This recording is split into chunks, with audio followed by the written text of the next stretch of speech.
Everyone, Alex here and welcome back to another video of World Conqueror 2. So in this video we will be doing Pacific 1942 as Canada. So let's hop straight into it. And so decided to record this video because I have a little bit of spare time on my hands. So we're just going to get this done really quick, I guess. And the key thing about Canada is that it is really hard to get to, but it also means that we're hard to defeat, but it is also really hard for us to advance onto the Japanese mainland right here. That's because we don't have a lot of units, and that is going to be a bit of a problem here if we want to advance. So we really got to just quickly take Hokkaido, and we have to just basically hold the Japanese off, and they have a superior economy compared to ours, so that is not exactly great, I must say. And so basically we just want to focus on speed right here to essentially overwhelm the Japanese before they start bringing in all of their forces against us, and chances are we will be the first country basically to land on the Japanese mainland, and that means that Japanese are going to focus on us quite a bit. So so basically I moved my ship up to take the hits from Japanese ships because our ship, well, we've got a commander in a cruiser, so we can definitely take out those Japanese ships, and we will do so in a few rounds, I guess. And we will be able to basically secure the waters so that our landing force could land successfully in Hokkaido. But we will have to really be careful here, be really prudent in our spending, because once again we don't have a lot of income to begin. So that means we are going to be on the back foot for quite a while before our allies actually land on the Japanese islands themselves. But anyways, just to digress a little, so as everyone here knows, I'm a little busy, but managed to take some time off over here and record this video, and I really wanted to ask, how is everyone and how has your day been? And to be honest, my day was really tiring, I must say, and that is because I literally just reached home and it's about 7:30 p.m. And basically I spent the entire day studying and just preparing for some upcoming exams, which is in about 1.5 weeks time. But how is everyone's day been? I'm really curious to find out, and just tell me about it in the comments section below. And that's so anyways, since I basically recorded this after a really intense studying session, I guess that is going to be my excuse if I make really silly mistakes right here. So do forgive me if I make quite a lot of mistakes, because my brain isn't exactly really doing very well right now. It has been crying for help, to say the least, and trust me, it's not really a good feeling here. I'm actually really tired, but well, we are here and that's all it matters. So so we're at round 3 right now, and do note that we have no industrial income right here, so that is going to be a little bit of a problem here. We're going to focus on this cruiser here because it has lower health, and if this cruiser moves over here, then we will need to move our infantry back, because that is going to be a tough spot for our infantry divisions to get through this cruiser here. So we just move them back over here in case the Japanese cruiser decides to go in and attack our infantry. At least we do have someone to block our the Japanese ship over there. But so anyways, we are going to be ending the turn here. Again, there's really not much we can do in the beginning. Basically, we don't have a lot of units, So yeah, we can't exactly do much. So this is basically what will happen for the next few rounds. We're just going to slowly move our units and just try to approach Hokkaido while the Japanese are focusing on our allies right there, especially the Soviet Union. So that will provide us a good distraction to basically sneak in a few units and take Hokkaido. And that will be our plan right there. We want to take Hokkaido as soon as possible.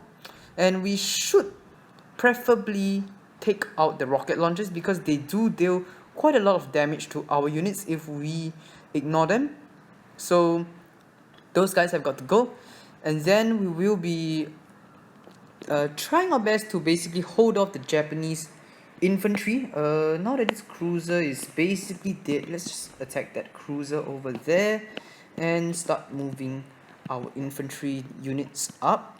So yeah, we're just gonna start to advance a little bit. And I don't want to use the destroyer to kill the cruiser just yet, because once this destroyer actually kills this cruiser, it is going to be adjacent to all of these units right here, which means the Japanese may in fact start to spawn units at this industry and try and take us out.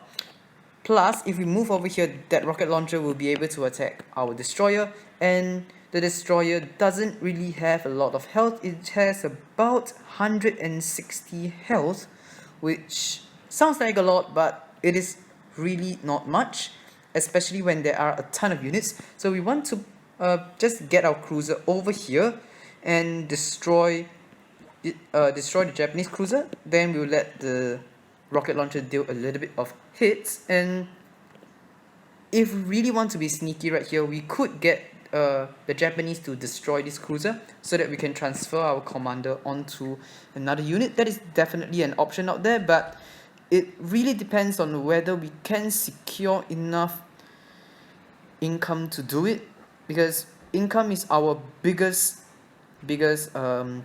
limiting factor right here, and without a lot of income we really cannot do much over here. That is why I didn't buy any infantry units. It just costs a lot to get an infantry unit down there, and we definitely do not have the resources to do it. But yeah, the Japanese are moving forces up north. That is not too good, I guess, but they may be focusing on the Soviet battleship that has just like appeared off the Japanese coast. So yeah, and now the Soviet have Japanese forces in the rear to take care of. But yeah, okay, they should be able to take out. Okay, nice, they have taken the rocket launcher out and taken Pyongyang. I think that is the city, not sure whether it's Seoul or Pyongyang.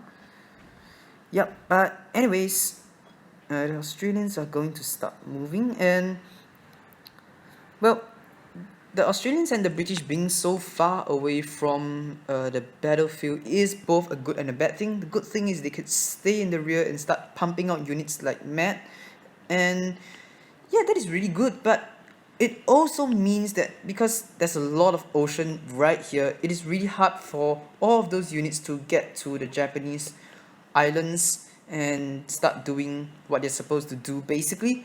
So yeah, it's really a trade-off right there, but we are going to get that cruiser out of the way, and we will send this destroyer south, because just in case these Japanese units want to swing up north instead of trying to take Midway, then we do have a destroyer in the path to just fend them off a little bit.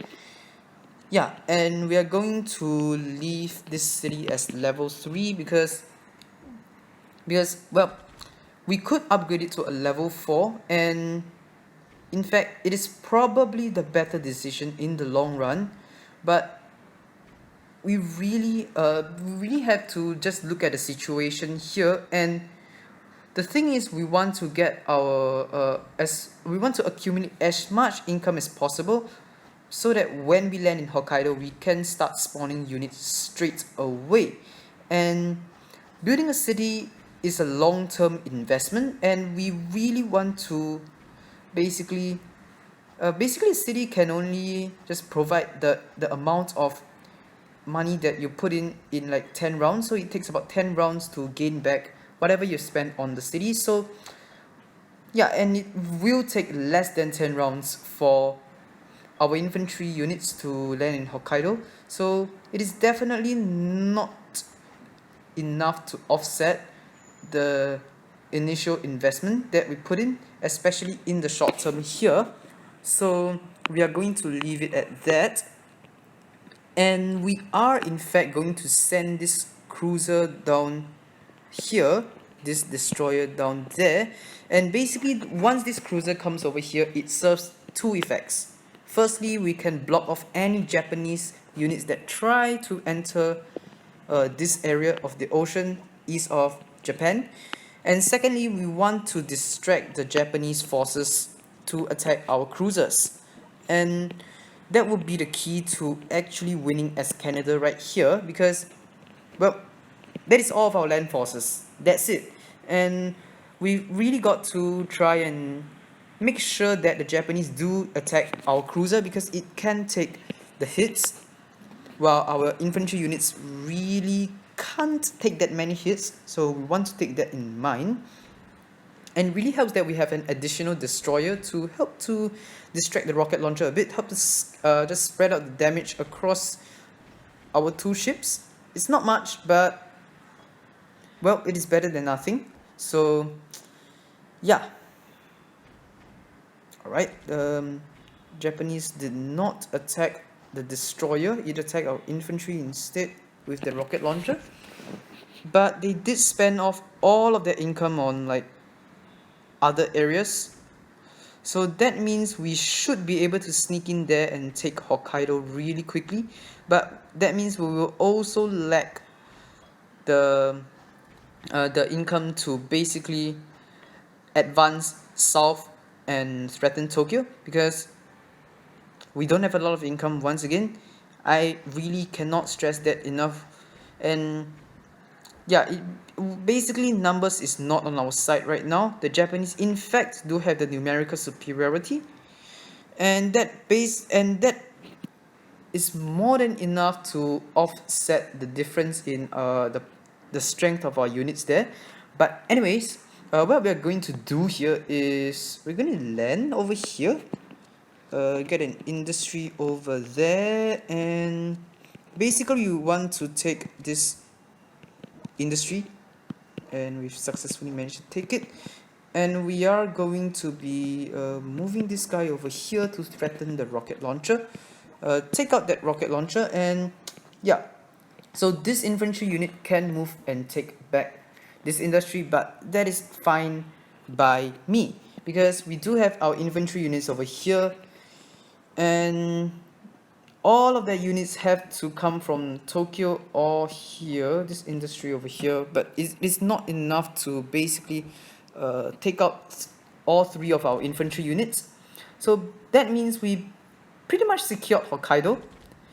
And once we secured Hokkaido, we can just put an entrenchment down, and that will offset the numerical superiority of the enemy by quite a little bit. So the Japanese put a tank to protect their rocket launcher. Yeah, it's not really looking too good. And they're moving units back to Hokkaido to try and retake it from us.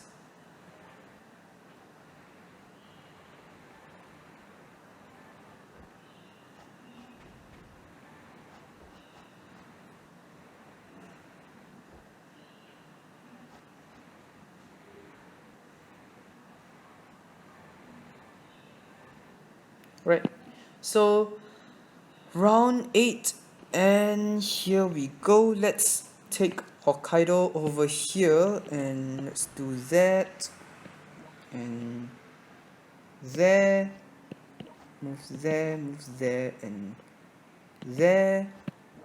And then let's send this cruiser over here. Then not really sure what to do with this destroyer over here.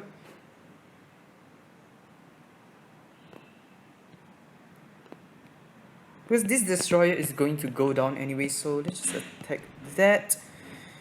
And we now have a little bit of industry we have a little bit of industries going on here, so that is really great. We want to get a level 3 city on this guy so that we can start spawning infantry at Hokkaido, and hopefully we should be able to advance down relatively quickly.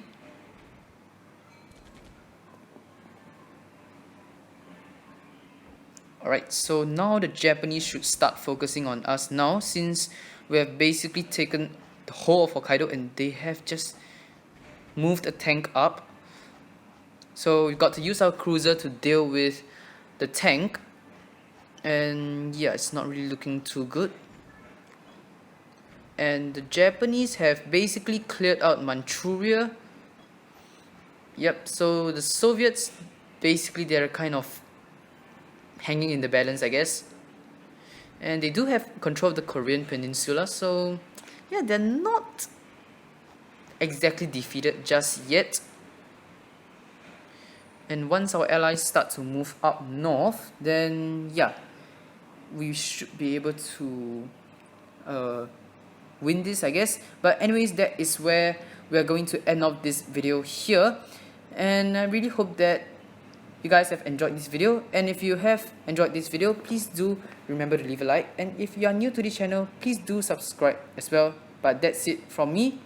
Thanks for watching, have a great day, and of course, goodbye.